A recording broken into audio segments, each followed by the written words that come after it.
Abra sua Bíblia em Gênesis 9 para a gente ler a palavra de Deus.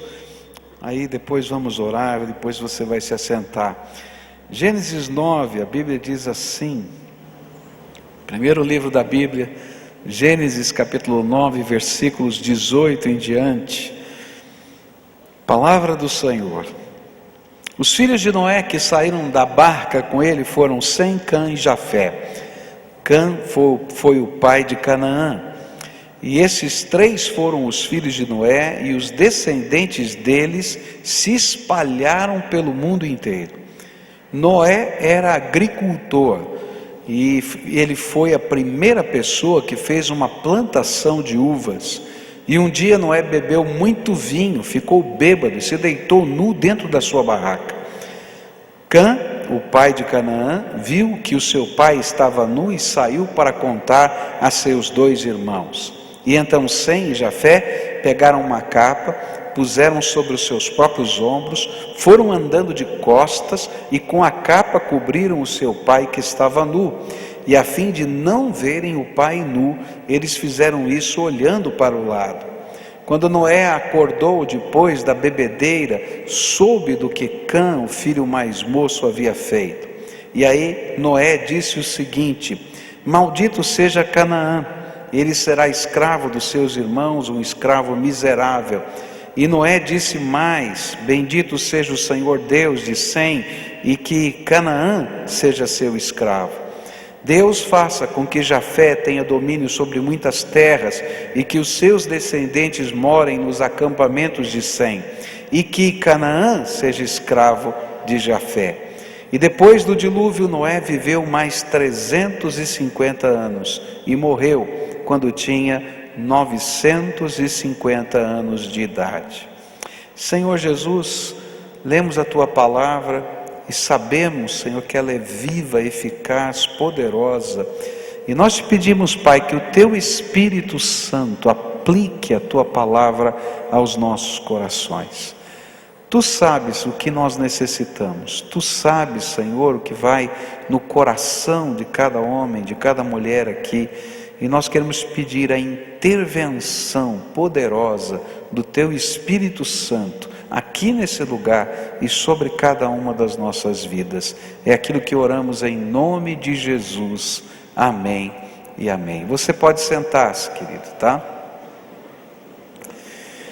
Nós começamos a estudar esse texto hoje pela manhã e estamos tentando entender por que essa história está contida na Bíblia? Quais eram as lições que Deus não queria que nós nos esquecêssemos?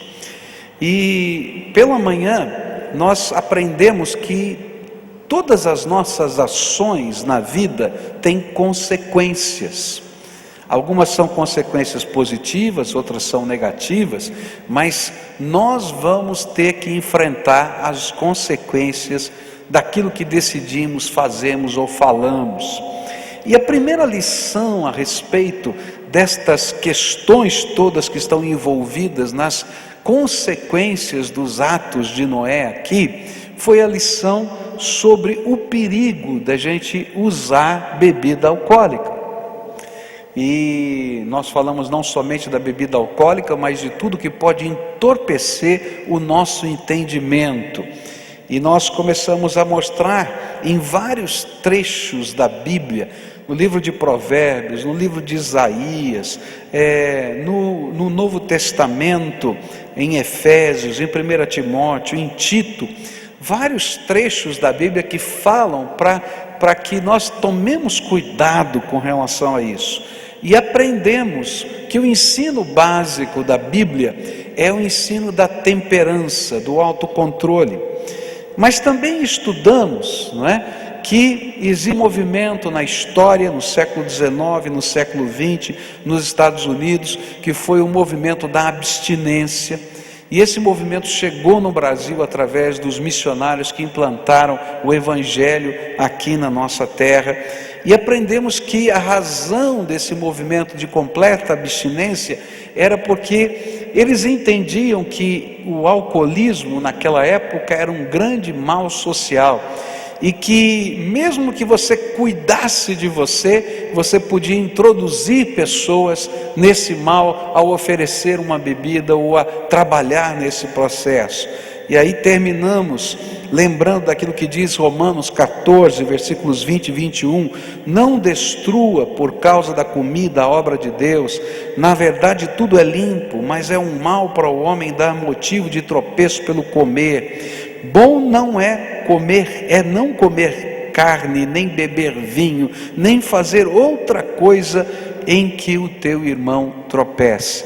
E nós terminamos estudando hoje pela manhã, entendendo que você é responsável por você, mas você também é responsável pelas pessoas que você convive e introduz alguma coisa boa ou ruim na vida delas.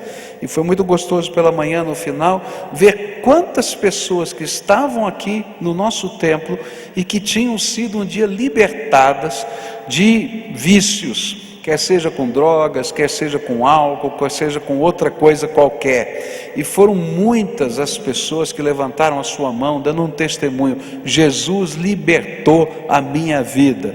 E a gente disse: olha, toma cuidado, né? Porque isso é sério diante de Deus, e Deus vai pedir contas das nossas atitudes e das consequências das nossas ações.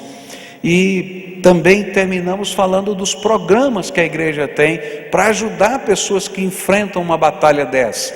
Então a igreja tem uma casa de recuperação, a igreja tem um programa para familiares chamado Amor Exigente, de gente que vive essa dificuldade. A igreja tem um grupo de apoio para trabalhar qualquer tipo de libertação, não somente de drogas. Você precisa de uma libertação na tua vida, né? E existe um programa desenvolvido aqui pela nossa igreja que se chama Celebrando a Recuperação, é isso, né? Celebrando a Recuperação. Esse programa é dirigido pelo pastor Manfred, um grupo de voluntários.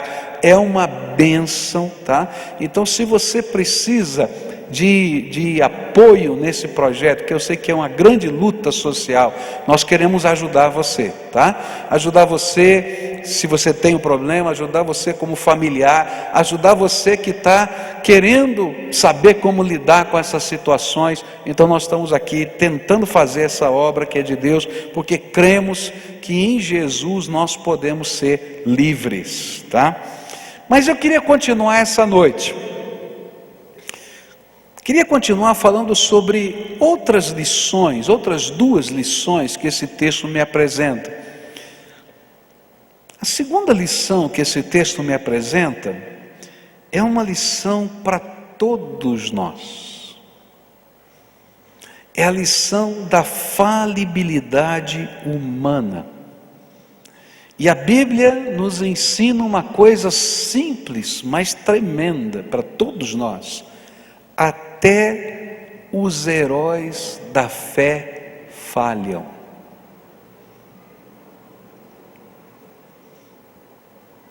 Até os heróis da fé falham. Verso 21. Um dia Noé bebeu muito vinho, ficou bêbado e se deitou nu dentro da sua barraca.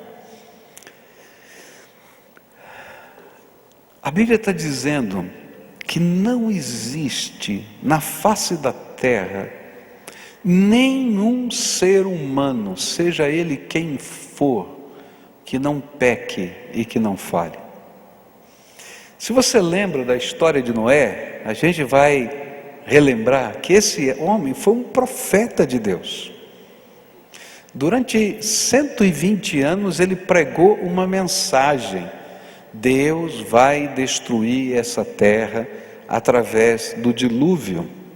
Ninguém mais cria. A Bíblia diz que naquele tempo só existiam 8 pessoas que realmente tinham um compromisso com Deus. A humanidade toda não tinha. Eles eram a minoria da minoria. 8 pessoas. Durante 120 anos ele foi fidelíssimo, construiu a arca. Deus o abençoou. Ele saiu daquela arca com toda a sua família salva, recomeçou a humanidade, profeta de Deus, está na lista dos heróis da fé. E aí a Bíblia apresenta um negócio desse. E é interessante que a Bíblia não poupa nenhum dos seus heróis. A gente vai encontrar o pecado de Davi, a gente vai encontrar a mentira de Abraão, a gente vai encontrar Moisés, esse grande homem de Deus, não entrando na terra prometida, só vendo de longe, porque não obedeceu a Deus da maneira que Deus tinha dito, e não pôde entrar.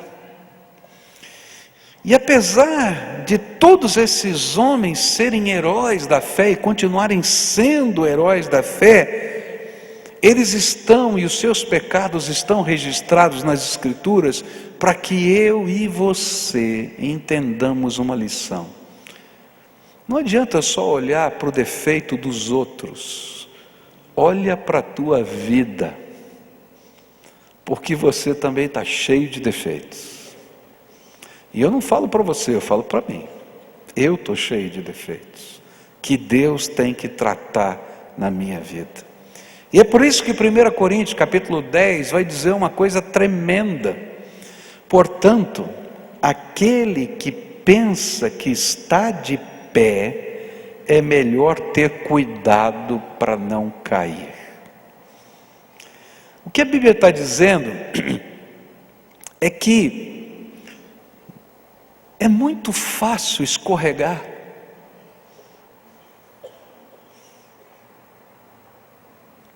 É muito fácil você fazer aquilo que você condena.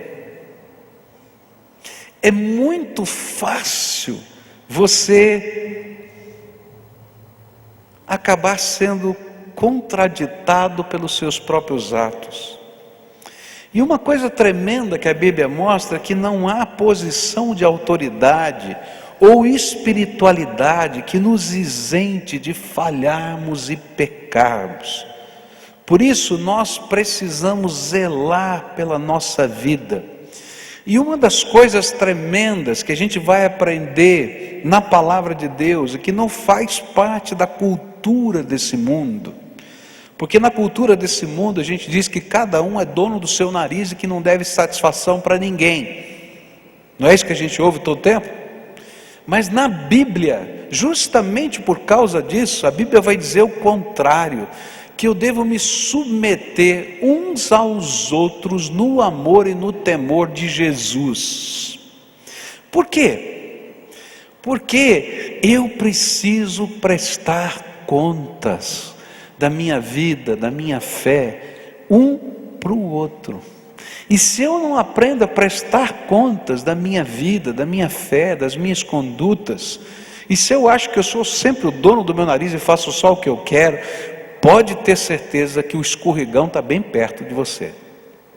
Isso vale para mim, vale para você, vale para todos nós. Por quê? Porque nós precisamos uns dos outros para crescermos. Em alguns momentos a gente está escorregando, alguém vai lá e arranca a gente do buraco, coloca a mão e diz: para com isso, você está entrando em loucura, vem para cá. E se você tem a humildade de ouvir essa voz, você vai ser abençoado e salvo. É isso que a Bíblia ensina. Mas se você endurece o seu coração e é orgulhoso, você vai escorregar e vai cair. Na vida a gente precisa disso. Há muitos líderes espirituais dessa nação que já caíram, e normalmente caem porque não querem prestar contas da sua vida a absolutamente ninguém. Se auto-intitulam como poderosos, cheios do Espírito, que são quase infalíveis, cuja palavra profere da sua boca é quase escritura sagrada. Mas, queridos, não existe isso. Todos os heróis da Bíblia precisaram ser reconduzidos, abençoados e tratados. Não tem jeito.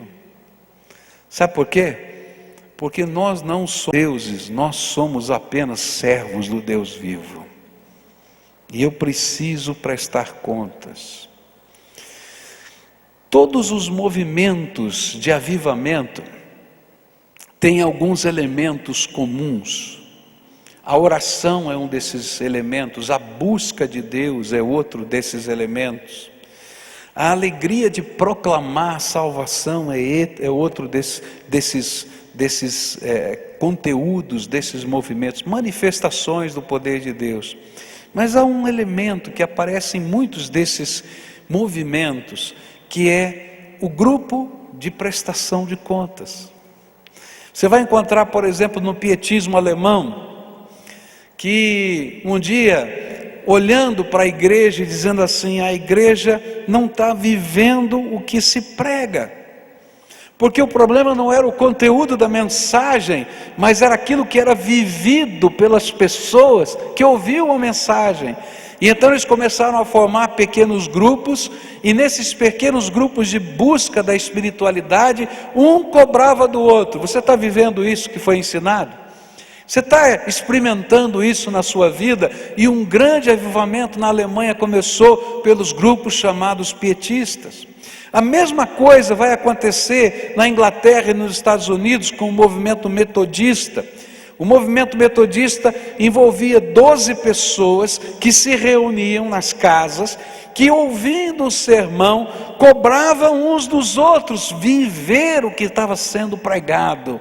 E nessa busca por santidade, por viver a palavra de Deus, prestando contas uns aos outros, é que essas pessoas cresciam. É por isso que você precisa de uma igreja. É por isso que você precisa de uma célula. É por isso que você precisa estar envolvido num ministério. Porque não dá para a gente viver a vida cristã solitariamente, ou como um contemplador da fé. Eu preciso ser ministrado por alguém, preciso ministrar alguém. Eu preciso ser cobrado por alguém, preciso cobrar de alguém. Eu preciso estender a mão para alguém se levantar hoje, como amanhã eu vou precisar dessa mão estendida para ser erguido. Nós precisamos uns dos outros. E queridos, que bênção é a gente poder ser ministrado assim. Da minha vida eu tenho sido abençoado por isso. Anos atrás, quando o pastor Marcílio Oliveira veio a falecer, eu entrei num ciclo de tristeza e depressão. E eu fui tremendamente abençoado pelos irmãos aqui da igreja do Ministério de Oração, que um dia marcaram um horário comigo no meu gabinete, pegaram o pastor José Carlos e todo o grupo do Ministério de Oração, e disseram: pastor, o senhor não está bem, o senhor está deprimido, está acontecendo isso na sua vida, e nós viemos aqui ministrar na sua vida. Me ungiram com óleo, oraram por mim e me abençoaram. Daquele dia em diante eu fiquei outro. Mas eu não era o pastor da igreja? Não era eu que tinha que estar ungindo com óleo e abençoando os outros? Não, queridos, eu sou homem que nem você, eu preciso ser abençoado e ministrado também. E se eu não tiver humildade para aprender que eu também preciso ser ministrado por alguém, eu vou ser um dos que vão cair bem rápido. E pior, quando eu cair, não vai ter ninguém para me dar a mão para levantar. Está entendendo? Deus é bom. Às vezes quando a gente reúne o grupo, não é, para orar uns pelos outros, e alguns dos irmãos que a gente dá essa liberdade para checarem a nossa vida, queridos, eles fazem perguntas complicadas para mim. Pastor, como é que vai a sua vida com a sua esposa? Como é que está o seu tempo com seus filhos? Como é que o senhor está lidando com as suas finanças? Agora, querido, se eu não aprender a ser ministrado por homens e mulheres que me amam, são cheios do Espírito Santo, e que estão vendo e percebendo coisas na minha vida, então eu vou cair, e não vai ter ninguém para me segurar a mão. Alguns anos atrás, lá em São Paulo, quando eu pastoreava ainda, tive um problema com um membro da igreja. Na verdade, o problema não foi uma briga, uma discussão. Ele teve uma atitude que eu não gostei, eu tive uma atitude que ele não gostou, e a gente ficou cada um para o seu lado. E aí, um belo dia, aconteceu um acidente com esse irmão, e ele quebrou a sua perna. E aí então vem um diácono, já falecido, um irmãozinho muito querido da igreja. E ele trouxe de presente para mim uma caneta. Ele sabe que eu gosto de caneta, ele sabia que eu gostava de caneta, né? Cada um tem a sua mania, eu tenho a minha, né? Então eu gostava de caneta, ele trouxe uma canetinha para mim. Aí olhou para mim e disse assim: pastor, o irmão fulano quebrou a perna. Ah, é verdade, eu fiquei sabendo. Aí ele olhou bem forte nos meus olhos e disse assim: o senhor precisa visitá-lo. Aí eu dei aquela engasgada assim, pois é, pastor. Tem um problema de relacionamento entre o irmão e ele, não tem? É difícil, né? O homem vai lá direto na ferida. Tem. Então, o senhor precisa perdoá-lo. A palavra de Deus ensina que precisa existir perdão. Vai lá, pastor. Aí depois ele me abraçou e orou por mim. Bendito seja aquele santo homem de Deus que ministrou na minha vida. Eu fui lá, orei por ele, sentamos juntos, conversamos, se tornou o meu melhor amigo, um dos líderes daquela igreja mais próximos da minha vida. Você entende? Ninguém é infalível. O pastor dessa igreja não é infalível, ele falha com você. A única pessoa que é infalível é Jesus Cristo, o Senhor. É por isso que a nossa fé tem que estar firmada só em Jesus. E nós precisamos entender que ora você vai precisar de uma mão estendida, ora eu, ora cada um de nós. Quem é ou quem são as pessoas a quem você presta conta? Da sua vida, da sua fé, da sua espiritualidade, dos seus valores, dos seus negócios. Queridos, se você não tem ninguém, você está correndo um grande risco. E a Bíblia nos ensina que nesse relacionamento de fé, nós dependemos uns dos outros. É por isso que a gente incentiva todo membro da igreja a participar de uma célula. Há um momento na célula em que a gente ora uns pelos outros. Há um momento na célula em que a gente separa homens de mulheres e a gente compartilha coisas. Nessa comunhão mais íntima, a gente checa a vida uns dos outros. E se eu não estiver comprometido como parte do corpo, eu vou morrendo, eu vou me esvaziando espiritualmente. Corta o teu dedinho. Durante algumas horas, se você botar ele no gelo, eu ainda consigo implantá-lo. Mas depois ele começa a apodrecer e não tem mais jeito. Assim é a nossa vida espiritual. E o que a Bíblia está ensinando é exatamente isso. Grandes homens, grandes mulheres de Deus também precisam da graça restauradora. E a graça restauradora sempre fará parte da jornada espiritual de todo ser humano.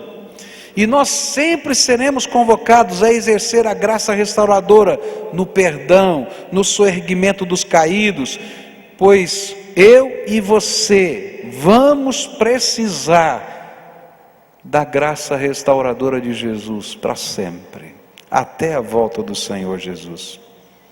Por isso, sempre para Deus, o caminho da volta é precioso. Para Deus é muito importante, porque Ele sabe que os heróis da fé caem, que você cai, que eu caio. Para Deus é muito importante quando o coração do homem, da mulher é sensível para ouvir a voz de Deus e voltar. Então por isso, quando a palavra de Deus fala ao seu coração e mexe com a sua alma, e se você tiver que voltar e começar de novo, esse é um tempo que Deus ama, porque Ele sabe que você precisa voltar e que você precisa começar de novo. E Ele vai preparar circunstâncias, situações, pessoas, se você se deixar ministrar pela graça de Deus. E Deus estiver trabalhando no seu coração, volte. Uma das histórias mais bonitas dos evangelhos é a história do filho pródigo. E a história do filho pródigo vai mostrar exatamente isso. Um moço que achava que sabia tudo, que podia tudo, que viveria sozinho. segundo os ditames da sua consciência, ele vai lá, quebra-se inteiro. E ele só consegue se reerguer quando ele volta para a casa do Pai e permite que o Pai o abençoe de novo. Na essência da história está a minha vida e a tua vida. Nós todos somos tentados a ser como o filho pródigo, a achar que sabemos tudo, fazemos tudo e entendemos de tudo e vamos dar conta da nossa vida. Mas nós todos vamos ter que trilhar o caminho da volta, porque nós precisamos ser restaurados pelo Pai, e só o Pai é que tem poder para nos restaurar. É isso que a Bíblia está ensinando. E recomeçar não significa necessariamente ter cometido um pecado hediondo. Para recomeçar, basta somente errar.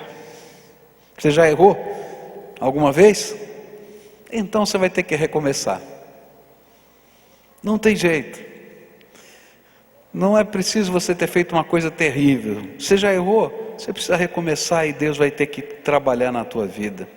E nós vamos precisar de pessoas que nos ajudem a levantar-nos da nossa nudez e da nossa vergonha, como foi o que aconteceu com Noé. Sem e Jafé foram lá e com muito respeito, com muito carinho, restauraram o pai.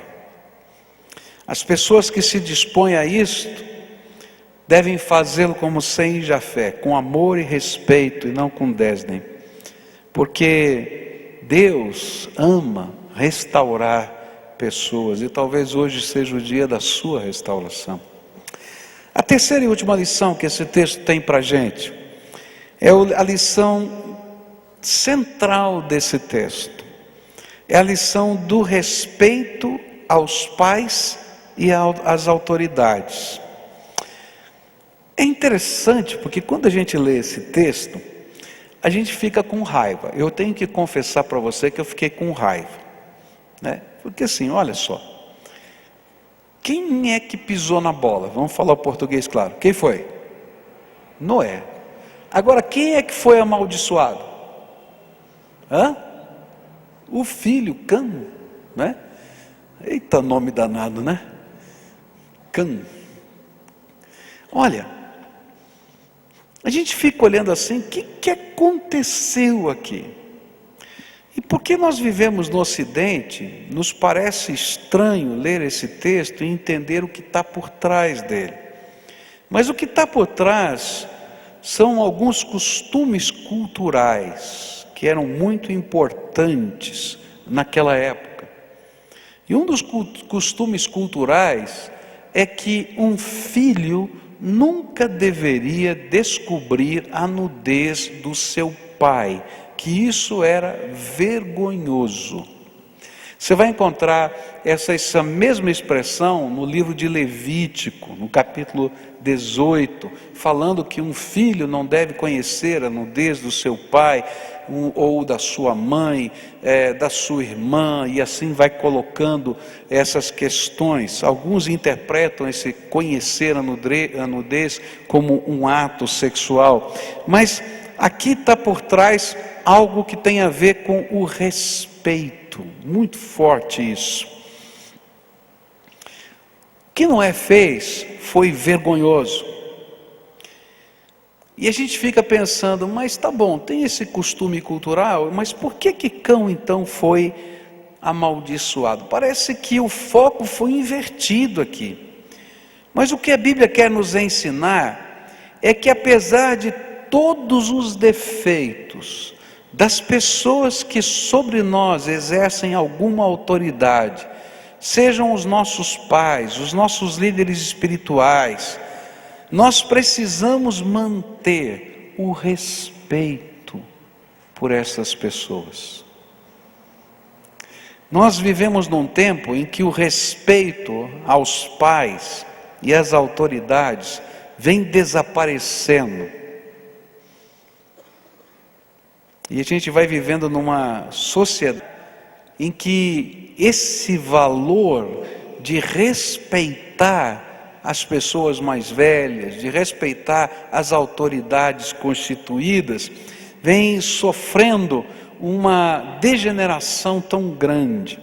Eu acho que um dos exemplos disso é aquilo que a gente tem assistido em termos de notícias nesses últimos tempos, da relação entre alunos e professores.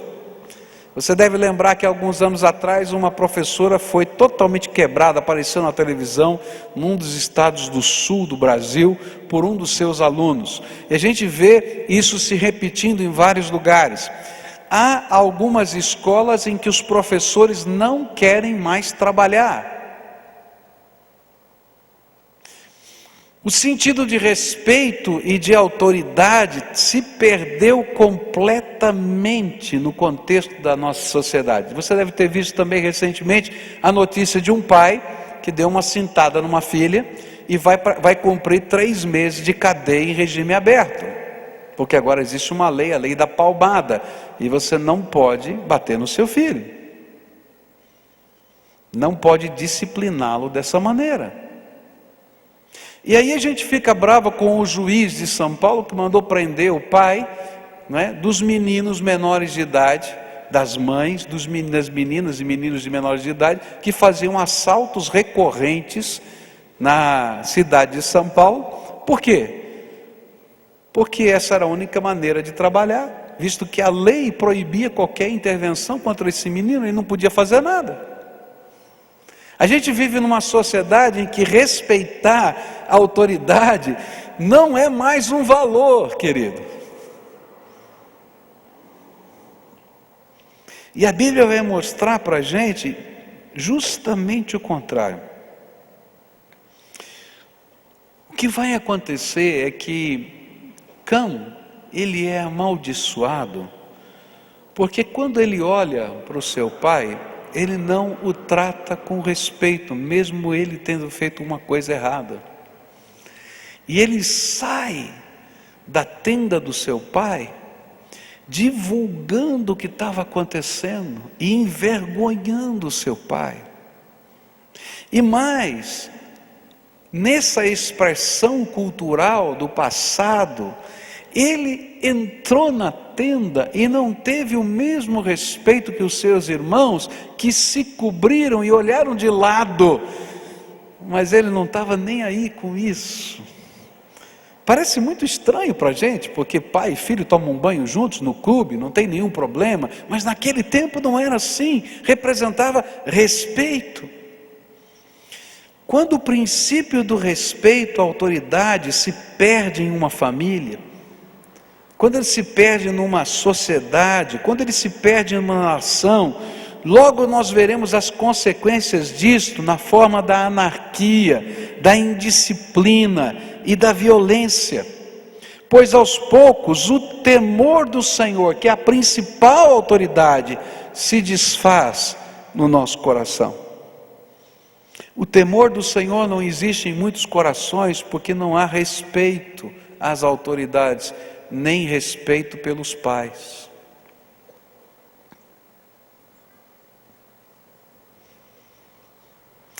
A Bíblia vai nos ensinar que toda autoridade nessa terra é uma autoridade delegada da suprema autoridade de Deus.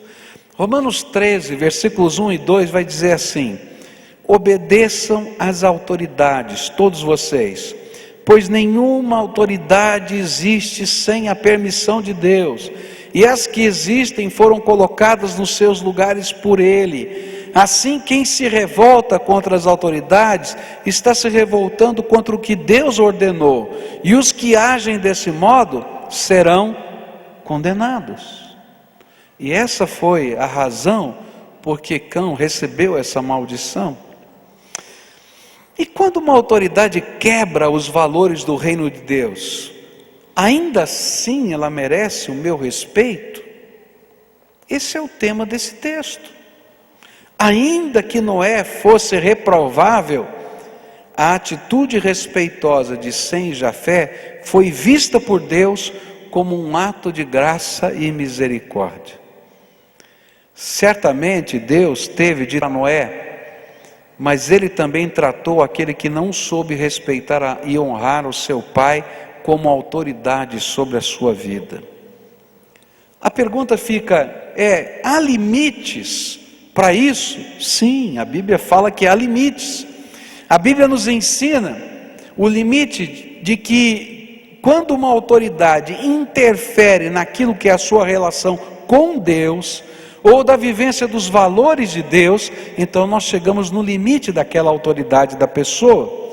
E a Bíblia vai explicar isso de uma maneira muito clara em Atos 4, versículos 18 a 20, onde diz assim: então os chamaram os discípulos e ordenaram duramente que não falassem nem ensinassem nada a respeito de Jesus. Eram as autoridades daquele tempo. Mas Pedro e João responderam: os senhores mesmos julguem diante de Deus, devemos obedecer aos senhores ou a Deus? Pois não podemos deixar de falar daquilo que temos visto e ouvido. Agora, essa resistência sempre será pacífica, segundo os valores de Deus, pois cremos que Deus pode pesar a sua mão sobre qualquer autoridade que rejeite o conselho do Senhor. O que eu quero dizer com isso? Digamos que se seu pai e sua mãe disserem assim: você não pode mais orar, não pode ler a Bíblia, tá? Então você vai dizer: olha, aí chegou no limite da sua autoridade. Você se tranca no seu quarto, faz a sua oração, ou se tranca no banheiro, ou entra debaixo da cama, você escolhe o lugar, aí você vai orar e vai buscar a face de Deus, porque é uma autoridade maior. Mas você não vai brigar, você não vai xingar, você não vai se rebelar, você vai fazer isso com respeito, porque essa pessoa continua sendo uma autoridade. E você vai deixar que Deus trate daquelas autoridades que estão se rebelando contra o propósito de Deus. E olha que Deus trata pesado. Olha só o que a Bíblia vai falar em Atos 12. Atos 12, versículos 1 e 2, depois 21 a 24. Por essa época, o rei Herodes começou a perseguir algumas pessoas da igreja. E ele mandou matar a espada Tiago, o irmão de João. E ele começou a perseguir e matar. O mundo diria assim: vamos fazer uma revolução e vamos tirar o rei do trono. Mas Deus não. Ele diz: você respeita as autoridades e busca a minha face. E olha só o que aconteceu.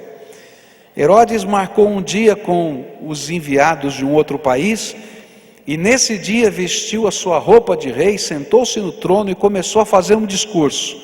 E o povo gritava: é um Deus e não um homem que está falando. E no mesmo instante um anjo do Senhor feriu Herodes, pois ele aceitou a honra que só Deus merece, e ele morreu comido por vermes. Porém a palavra de Deus era anunciada em toda parte e ia se espalhando. O negócio é sério.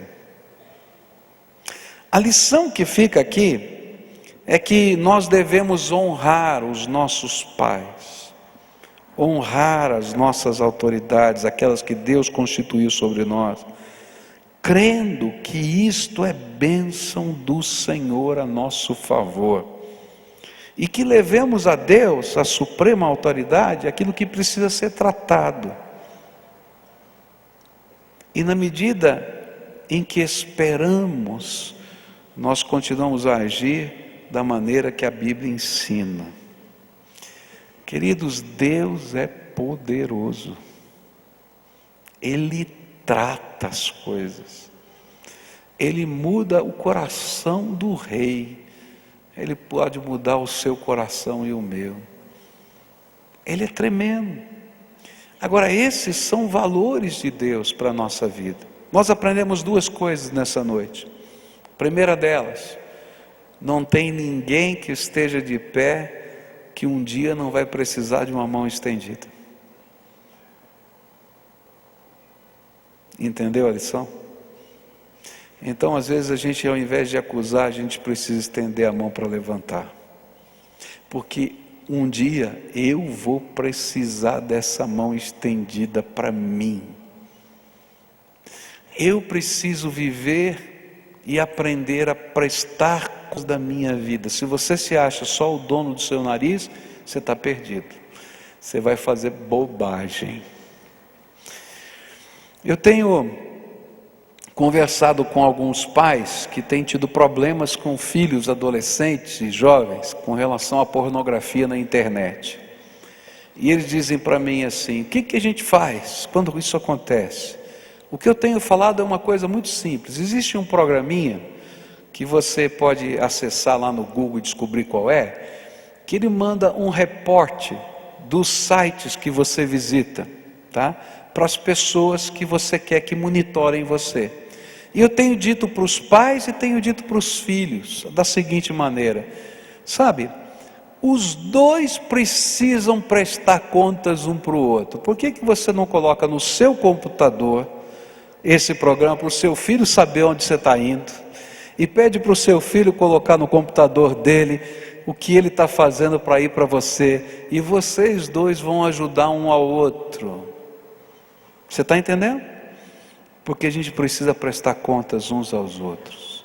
E quando a gente começa a viver esse princípio de prestação de contas, a gente é abençoado. Porque eu tenho visto muitas famílias se arrebentando, não porque adolescentes veem pornografia, está errado, mas porque tem muito marmanjo vendo pornografia por aí. É sério? Quando a gente aprende que deve prestar contas, é abençoador na nossa vida. Porque quando você sabe que vai ter que prestar contas para alguém, você mesmo cuida da sua vida. E se surge um sinal amarelo, alguém pode chegar para você dizendo: olha, toma cuidado, hein? O sinal está amarelo, o que está acontecendo? E essa pessoa foi aquela que você delegou a autoridade para abençoar a tua vida. Gente, isso é sabedoria de Deus para nós. É claro que a gente não vai fazer isso com todo mundo, mas há pessoas especiais que a gente deve compartilhar a nossa vida e prestar contas uns aos outros. Isto é sabedoria de Deus. Na multidão de conselheiros, diz a Bíblia, há sabedoria. E a segunda coisa que a gente aprendeu aqui hoje: Deus é a suprema autoridade. E Ele delega autoridade sobre pessoas, mesmo que essas pessoas já sejam falhas, porque não há nenhum homem perfeito. Essa autoridade é delegada. Respeite as autoridades. E se tiver alguma coisa que está além da sua capacidade, creia no poder de Deus, fala com a suprema autoridade. Deus é poderoso, você vai ver coisas de Deus acontecendo. Queria orar com você, vamos orar juntos? O Senhor sabe de todas as coisas, não é? Qual é a área da tua vida que Deus ministrou hoje com você? Para quem você presta contas? Para quem você presta contas? Quem sabe seja o momento de você pedir para Deus te ajudar a escolher algumas pessoas cheias do Espírito, que você vai prestar contas.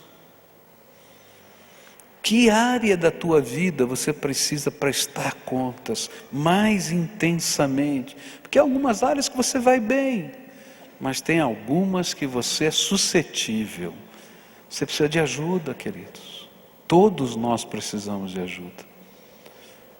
Você tem honrado o seu pai, a sua mãe? E olha, você pode ter cabelo branco, quem sabe eles já sejam velhinhos, e honrar significa não apenas respeitar, mas cuidar.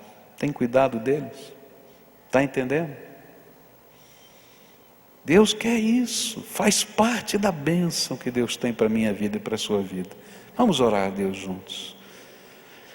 Pai querido, nós estamos estudando a Tua Palavra, e a Tua Palavra é tão profunda, ela traz verdades tão sérias, e eu te louvo, Pai, porque quando eu leio a Tua Palavra, cada um de nós aqui entendemos que somos somente pó, seres humanos.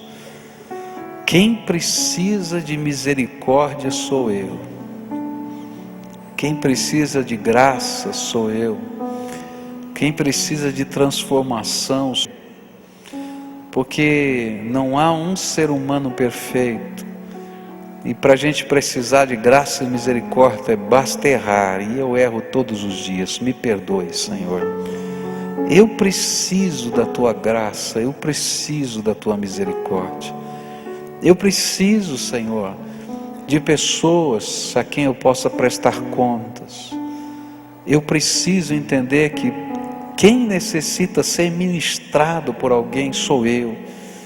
Apesar, Senhor, de ser um pregador e estar falando do púlpito, Senhor, tantas vezes a milhares de pessoas, mas eu quero reconhecer diante do Senhor e dessas minhas ovelhas, que eu sou só homem e que eu dependo da graça de Jesus.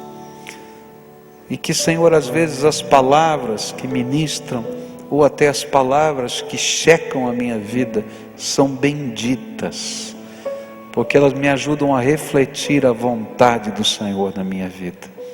Não me deixa, Senhor, envelhecer e ser tolo, a ponto de não ouvir a ministração do Teu Espírito, seja de uma pessoa simples, de uma criança, de um homem, de uma mulher, mas que venha dos Teus lábios para mim, Senhor, porque eu quero aprender a andar debaixo das Tuas pegadas, seguindo bem de perto a vontade do Senhor para a minha vida. E da mesma maneira eu oro pelos meus irmãos, pelos adolescentes, pelos jovens, pelos anciãos que estão aqui, pelas crianças. Ensina-nos a ser uma comunidade de fé que ministra e é ministrada, que está com a mão estendida para soerguer e para entender que o caminho da volta é caminho que o Senhor honra e que o Senhor tem prazer.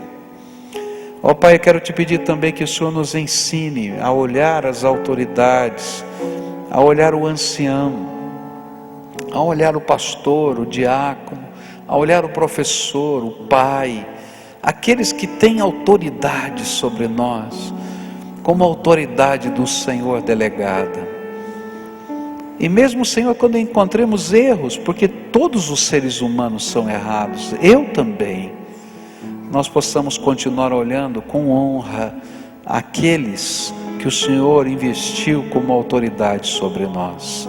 E, Senhor, quando houver um conflito, que a gente aprenda a colocar diante do Senhor, que é a suprema autoridade, e entender e crer que o Senhor zela por isso.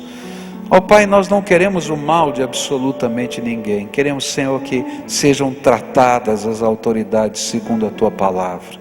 Escuta, Deus, a nossa oração e mexe nos valores da nossa vida. Em nome de Jesus eu oro. Amém e amém. Qual seria a lição prática para hoje? Quem sabe você precisa entrar numa célula. Quantos aqui fazem parte de uma célula? Fica de pé. Você faz parte de uma célula? Fica de pé. Está aí? Olha lá. Agora você que está sentado, tá? Está vendo alguém que está de pé perto de você? Tá? E você que está de pé, está vendo alguém que está sentado perto de você? Então o meu desafio é: convida essa pessoa para participar da tua célula. Diz: olha, eu queria convidar você vai ser bem-vindo lá, porque nós precisamos uns dos outros. É verdade ou não é? Amém? Pode sentar. Você viu? Cutuca aí, convida, tá? Outra coisa na lição de casa. Meninos, vocês já aprenderam lá, não é? Não já aprenderam? Não é? Que tem que honrar pai e mãe, tem que ajudar, tem que fazer parte da família, não é? Então quando voltar para casa vai ser diferente. Agora, marmanjo que está aqui, eu e você, tem pai, tem mãe? Já ligou para ele? Se tem vivo, liga. Talvez eles estejam precisando de alguma coisa. Se você mora com seus pais, dá um beijão neles, dá um abraço, curte, porque não vai tê-los para sempre. Isso é bênção de Deus, tá? Tem autoridades espirituais sobre você, pessoas que marcaram a tua vida, que são expressão da graça de Deus. Fala com elas, agradeça a Deus a vida delas, ore por elas. eles também precisam ser ministrados por essa graça. Não deixa passar pela sua cabeça a palavra de Deus. Transforma isso numa ação prática. Fica de pé, dá a mão para alguém. Nós vamos encerrar esse culto adorando a Deus. Michel, você vem depois. Onde é que está o Michel aí? Você vem encerrar o culto aqui para a gente. Recebi um novo coração do Pai, coração regenerado, coração transformado, coração que é inspirado por Jesus. Como fruto deste novo coração, declare para o seu irmão aí: eu declaro a paz de Cristo, te abençoo, meu irmão. Preciosa é a nossa comunhão. Nós somos um corpo, somos corpo.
Aos pais e adolescentes que as malas não estão mais na capela, estão lá no salãozinho.